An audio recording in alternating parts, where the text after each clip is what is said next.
It's snowing. I love snow. And I also love snow equipment. Getting out and clearing snow for me is a lot of fun. And there's so many different unique ways in order to do it that the equipment for it is really interesting as well.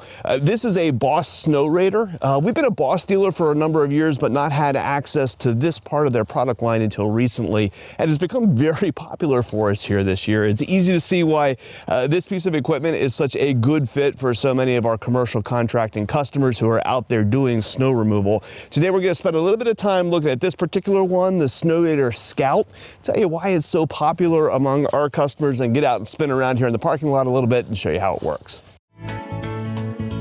Essex, a helping hand with your land. So this is a unique machine, right? And a machine you might not expect from a company who is mostly known for making snow plows. We've sold Boss plows for a long time for trucks, utility vehicles, and that kind of stuff. Most people know them for that. But they actually have some family heritage in this stand-on machine. Some years ago, Toro Group, who owns Toro and Exmark, purchased Boss. And interestingly enough, I look at this and see a lot of engineering and what we would see in a front mount commercial mower over in this machine. What you effectively end up with here is a four-wheeled machine. Those wheels are going to give you some good traction. That is hydrostatically driven with controls up here on the dash with a hydraulic lift and angle front blade attached to it. Now they make these in 3 different power plants. This one has been the most popular for us. It's called the Scout. It's priced in around where those commercial mowers are usually priced, so it's a fairly affordable machine. But they do also make some more complex ones. There's another model that's going to come along with a brine tank on it. If you like to spray the sidewalk behind you as you go to melt off the snow and ice that's left behind after the blade passes over top, you have an option for that as well in one model up. Or they make a really crazy, fairly expensive machine that's got full-on swappable attachments, V-plow options, snow blowers to go onto the front. It is over double the cost of this machine, but if you're in a heavy snow environment, would give you all of those attachments in this nimble little package to be clearing snow. But for us down here in Pennsylvania, this least expensive option is the one that we have found to be far and away the most popular, particularly in areas that just need to get, say, commercial properties and stuff that need to get their sidewalks cleared. So show you a little bit here how it works if you come around the other side. So as the operator of this machine, you're going to run this a lot like you would a stand-on commercial mower, right? You're going to stand here on the back on this platform. You got some things down here to keep your boots from slipping off, and work these 2 levers front and back in order to drive. One driving your left wheels, the other driving the right.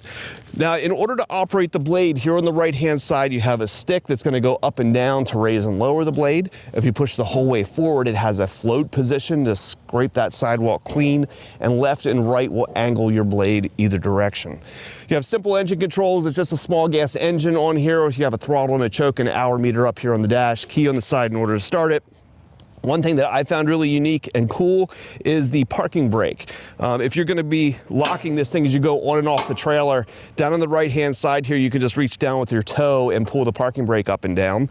And if you need to stack them deep on a trailer, there's also an option here to take the stand-in plate and flip it upward so it doesn't take up so much space on your trailer, allowing you to pack more of these onto a machine. Another thing that I thought was really thoughtful, whether it was a design consideration or not, I don't know, but I like it, is that the battery sits right over here on the side. We all know how these small batteries last in the wintertime. You know, they're often dead when you need them most, but very cool to be able to see that it's easy to switch out and easy to jump because it's not buried down in the belly of the machine somewhere. So we're gonna make a couple passes here, show you how this thing goes. We don't have a ton of snow today, maybe 2 inches or so that we've gotten. But when I want to drop the blade down, I can just push the lever forward, knock it into float. It'll drop down and set itself down on the ground. I can angle it to the right in order to roll my snow. And then drive front and back just like I would a commercial mower.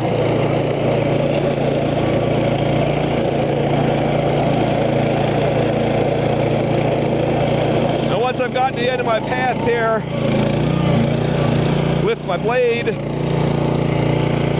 skid steer the thing around, angle the other direction, and off we go.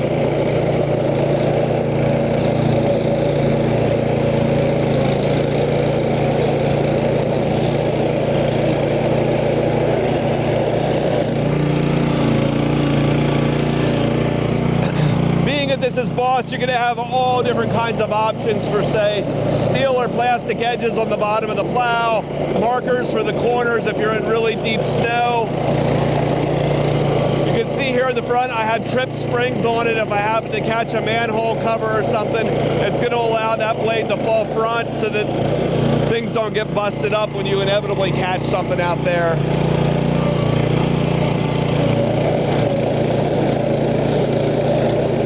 The handles here, I'm not wearing gloves, but the handle shouldn't give you any reason not to be able to operate these with gloves on. You're simply wrapping your fingers around the push bar here at the front, and then using your thumbs in order to pull the drive handle forward to go front and back.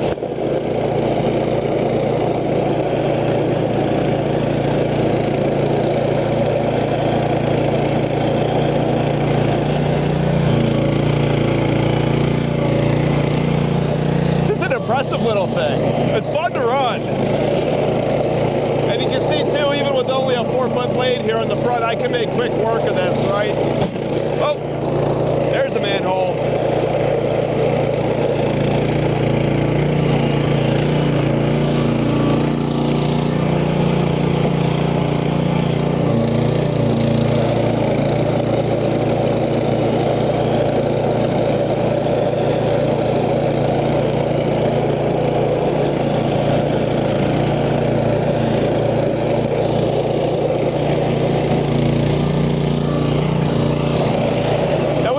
This earlier here, so I'm just taking the slush off and cleaning up the corners, but running down this sidewalk here, it's important to be able to point out like the risk for damage with this kind of thing, right? If you got operators running this kind of stuff, it only takes catching one little car to have enough damage in the day to spend all the money that you're going to make in order to be out there doing work. And you can see here with this control setup, it's really easy to have fine control over the machine, right? I'm not worried about scraping the back of a car or something here as I run along this edge, because the precision is there, right? It's not a jerky movement as I'm moving these control sticks back and forth. So that's a little bit of the Boss Snowrator. I'm going to get no actual work done today because I'd happily spend my morning out doing this. If you got a lot of snow removal work to do, we have all kinds of options for you here at Messick's. All different manners of equipment in order to get stuff done for jobs big or small. So give us a call. We're available at 800-222-3373 or check us out at Messick's.com.